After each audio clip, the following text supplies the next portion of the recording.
Day after de uma derrota histórica do governo Lula na Câmara dos Deputados, com a derrubada do decreto que aumentou alíquotas do IOF. Com isso, tudo voltou a funcionar como era antes.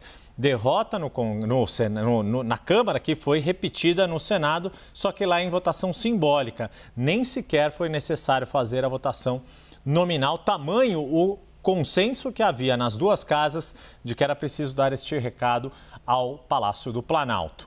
E ali, durante a votação do Congresso, uma reunião no Palácio do Planalto que envolvia o próprio presidente Lula, ministros da articulação política, ministros da equipe econômica, ou seja, estamos falando aqui de Gleisi Hoffmann, de Fernando Haddad, líderes do governo. Nesta reunião, começou-se a discussão para levar o caso ao Supremo Tribunal Federal, ou seja, para dizer que o projeto de decreto legislativo do Congresso Nacional, que já foi, inclusive, assinado pelo presidente do Congresso, o senador Davi Alcolumbre, de que esta medida aprovada ontem seria inconstitucional. Esta discussão começou ontem no Palácio do Planalto, avançou pela manhã de hoje em reunião com integrantes do governo. Não há ainda um martelo batido, como o próprio ministro-chefe da Advocacia Geral da União, Jorge Messias, disse em entrevista aqui em São Paulo, que a gente também vai exibir.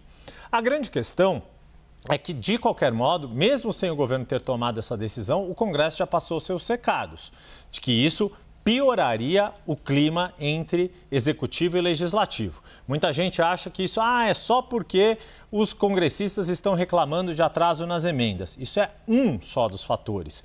Muita gente não gostou de falas do ministro Fernando Haddad a respeito do papel que o Congresso tem feito, de como tem agido o presidente da Câmara, Hugo Motta, na condução da casa, na condução da pauta de votação.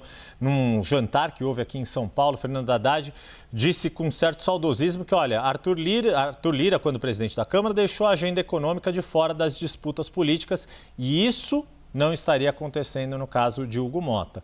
Pois bem, a grande questão agora é, se for tomado este caminho da judicialização, que ainda depende de uma conversa do próprio presidente Lula com o ministro Jorge Messias da AGU, que ainda não tem data para acontecer, embora ambos estejam em São Paulo em agendas diferentes.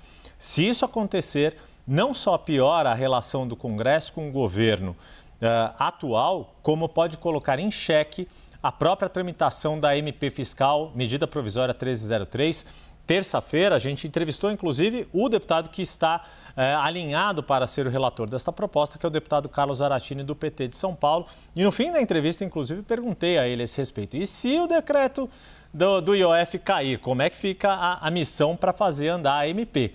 O que eu ouvi hoje de várias fontes, não só do Congresso Nacional, mas inclusive do Palácio do Planalto, é que a judicialização sabem que sim, é jogar mais lenha na fogueira, é tensionar ainda mais esse cabo de guerra entre os dois poderes. E aí a própria MP fiscal, que já tem uma série de dificuldades pela questão de aumentar as letras de crédito, seja a agropecuária, seja a imobiliária, a questão das debêntures incentivadas, todos esses investimentos que passariam a ser tributados, que hoje são isentos, a própria taxação das bets de 12% para 18%, que enfrenta, assim, resistência no Congresso Nacional, tudo isso ficaria ainda por um fio. O quanto o governo está disposto a comprar esta briga, há muita divergência, até por questões de calendário. Vale lembrar, daqui a pouquinho o judiciário entra em recesso.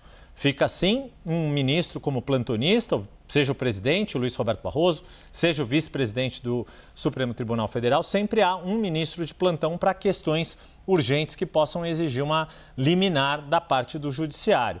A grande questão é, e se essa liminar não vier? E se o Supremo não quiser, neste momento, comprar essa briga com o Congresso?